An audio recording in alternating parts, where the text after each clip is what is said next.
4 ವರ್ಷದಿಂದ ರಾಣಿ ನನ್ನ ಗೆಳತನ.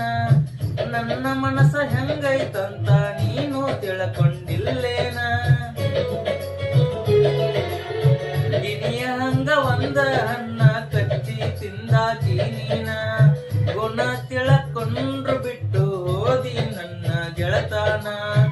ನೋಡಿ ನನ್ನ ಬಡತನ ಆತ ಏನ ಅವಮಾನ. ಸಿಕ್ಕ ದೊಡ್ಡ ಮನಿತಾನ ಮನಸ ಬದಲಾತೇನ. ತಂದೆ ತಾಯಿ ಇಲ್ಲದ ನನ್ನ ಅನಾಥ ಜೀವನ. ಅವರು ಇಲ್ಲ ನೀನು ಸಿಗಲಿಲ್ಲ ಕುಂತಳತನ. ನಾನಿನಗಾಕೋ ಶಾಪ ಬಿಡುದಿಲ್ಲೋ ನಿನ್ನ. ನಂಬಿದ ಗೆಳೆಯಗ ಕೈಯ ಕೊಟ್ವಾದಿ